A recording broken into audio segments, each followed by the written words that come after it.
Bonjour tout le monde, j'espère que vous allez bien. On se retrouve pour un update lecture, donc pour la suite et fin des livres lus au mois d'octobre. Donc je vais vous présenter 5 livres et j'espère que ça vous plaira et que ça va pas être trop long. Donc le livre que j'ai lu, donc le premier livre que je vais vous présenter, ça s'appelle Le camp des éléphants. Donc c'est un livre jeunesse qui peut être lu, je pense, CM2, 6e, collège. Je lui ai mis un note de 4 sur 5, donc c'est un livre que j'ai pas mal aimé. Il fait 199 pages. Donc moi ce livre correspondait à un livre avec un animal sur la couverture, tout simplement. Donc on va suivre une famille dont la mère des enfants et donc la femme du mari est décédée. Donc l'enfant du milieu de la fratrie a été adopté. Il reçoit un courrier en fait, comme quoi son oncle, donc son vrai oncle, enfin son oncle naturel, est décédé et qui lui laisse un héritage. Mais l'héritage se trouve en Thaïlande et eux ils habitent à Bordeaux. Donc comment dire, c'est pas la porte à côté. Donc lui, de base, il veut pas du tout y aller. Il veut rien savoir de ses racines. Quand au collège, on le traite de Shintok, il dit non, je suis français, etc. Enfin voilà, il veut rien savoir. Et là, sa soeur a dit, mais si, tu te rends compte, ce serait tellement bien d'y aller. Le petit frère a dit, ouais, on va aller voir des tigres, on va aller voir des éléphants. Et le papa se dit, bah, au final, ça fait des années que ça va pas, puisque la maman n'est plus là, on tourne en rond, etc. Donc, pourquoi pas faire un voyage là-bas, aller voir ce que c'est, et puis après rentrer, quoi. Donc, ils entreprennent le voyage pour aller en Thaïlande. Et là, on se rend compte que l'héritage que l'oncle a laissé est une parcelle naturelle de jungle. Donc, ils vont aller voir et au final, ils vont, comment dire, réhabiliter cette parcelle. Donc, ils passent quand même de la vie urbaine, donc Bordeaux, grande ville, avec toutes les infrastructures, etc., à la vie sauvage. Donc, ça fait un gros changement. Comme je disais, le garçon, je n'ai pas écrit son prénom à ce jeune homme. Enfin voilà, le garçon à qui revient l'héritage ne veut vraiment pas en entendre parler. Une fois en Thaïlande, il se mêle à rien. Lui, ce qu'il veut, c'est rentrer à Bordeaux, retrouver ses amis, etc. Voilà, il veut vraiment entendre parler de rien concernant cet héritage. Et au fur et à mesure, il va se passer des choses qui vont le pousser à s'ouvrir un peu à cette culture. Et je trouvais bien de voir la différence de culture qu'on a entre la France et la Thaïlande. Et voilà, de voir l'évolution des enfants, du papa, etc. Donc franchement, c'est un livre que je vous conseille.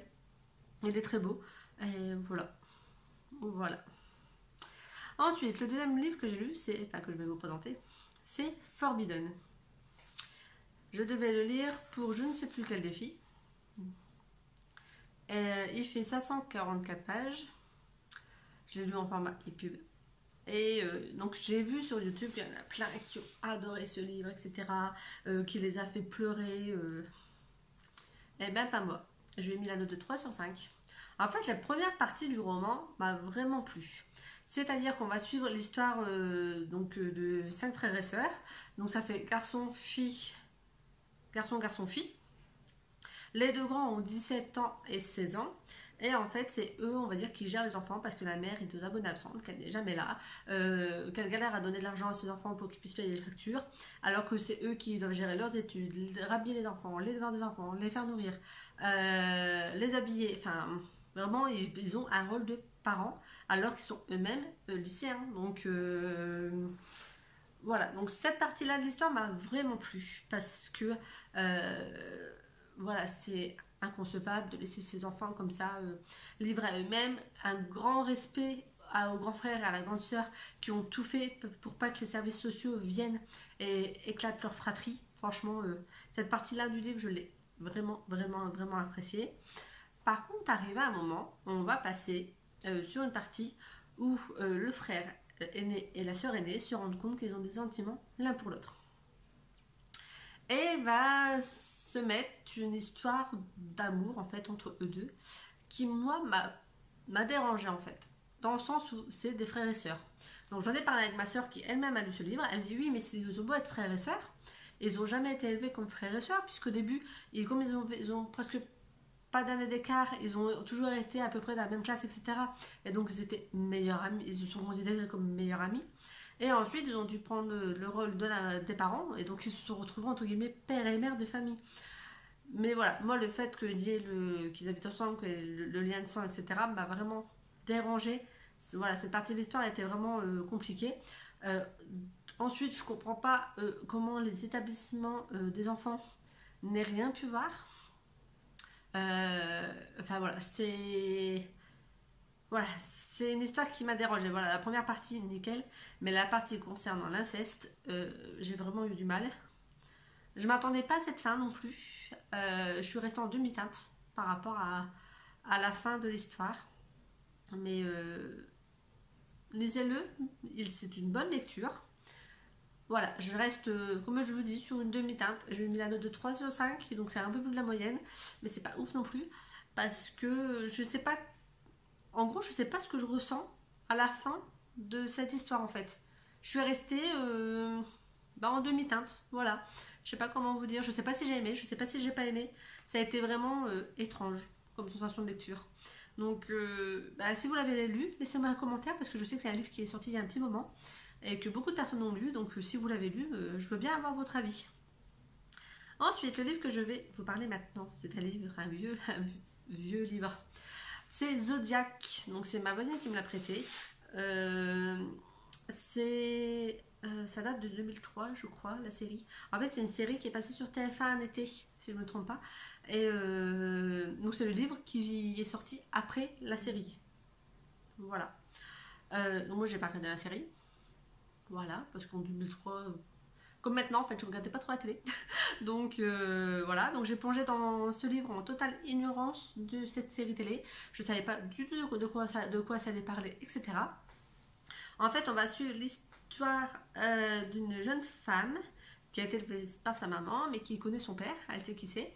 Sauf que celui-ci ne l'a jamais présenté à ses enfants. En fait, lui était veuf. Il a déjà eu des enfants avec sa femme. Et en fait, après la mort de sa femme, il a rencontré donc la maman de cette jeune femme. Que pareil, je n'ai pas écrit le nom. Il faut vraiment que je pense à marquer le nom des personnages. Et en fait, il va arriver un moment, il va se dire je veux présenter ma fille à mes enfants. Donc il organise une grande réception, etc. pour les présenter, sauf que lors de cette réception,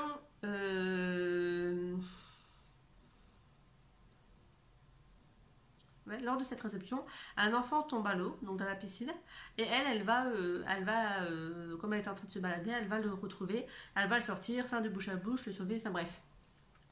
Et elle va finir par partir parce que la cérémonie de fête a été coupée. Et de là, il va... Non, c'est pas là.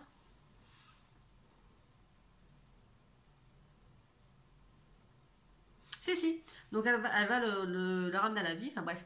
Et en fait, il s'avère qu'une jeune fille a disparu dans la famille. Donc en fait, sa nièce aurait disparu. Enfin bref. Donc, et le papa a reçu une lettre disant que tous les secrets vont être dévoilés. Elle reçoit aussi des lettres anonymes avec avec tous les signes du zodiaque dessinés, etc. Et on va devoir trouver qui tue les gens, puisque en plus les personnes qui sont tuées font partie intégrante de la famille. Et donc voilà.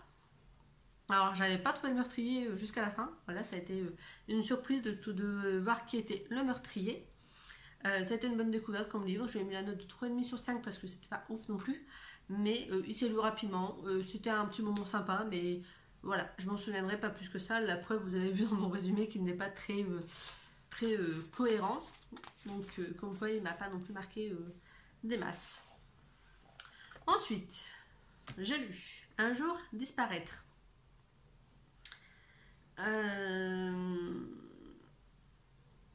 Voilà, excusez-moi, j'étais en train de relire mon résumé, je vais vous montrer après le petit résumé.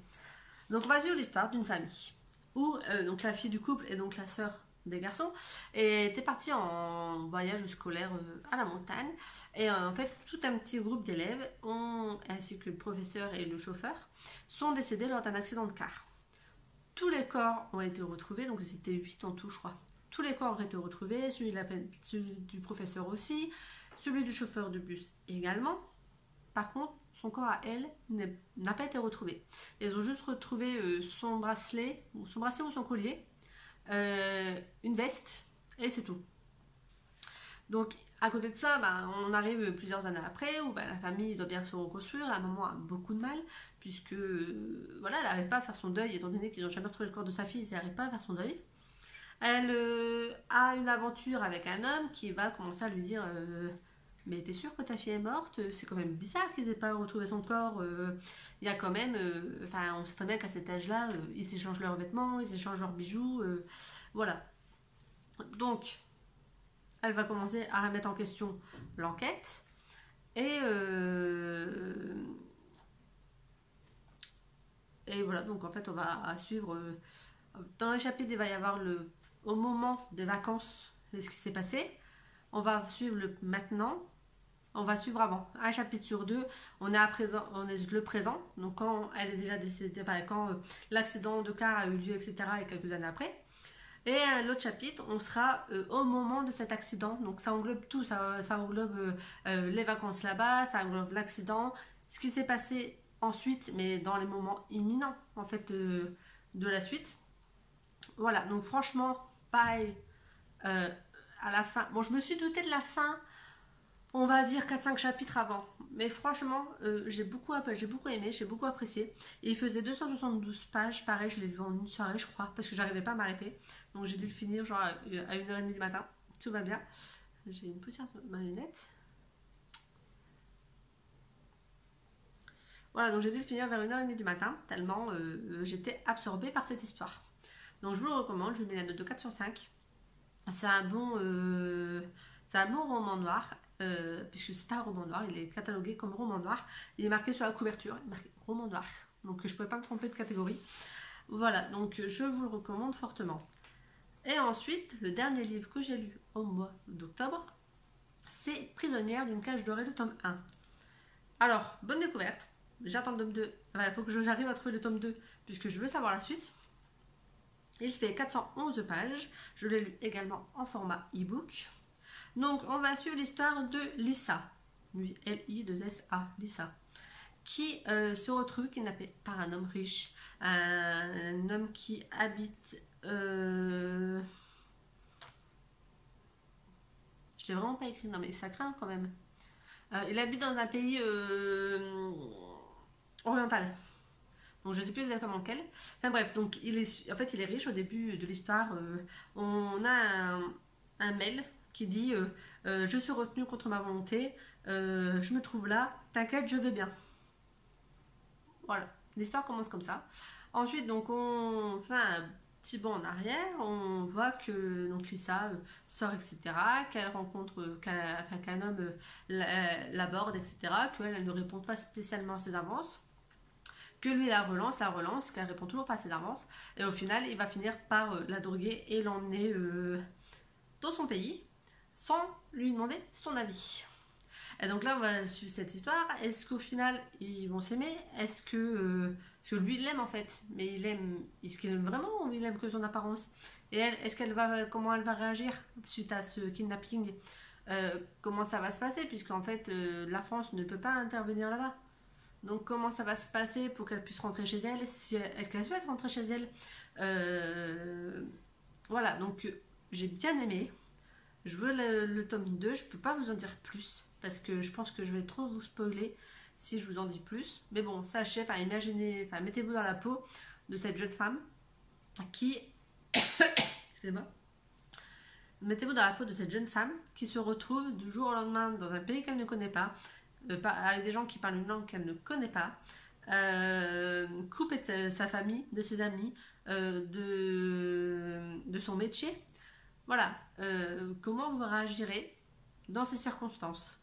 Donc franchement, j'ai bien aimé ce livre, j'ai mis pareil la note de 4 sur 5 et je vais essayer de trouver le tome 2 pour pouvoir le lire rapidement. Alors, je voulais vous montrer les petits résumés. Donc,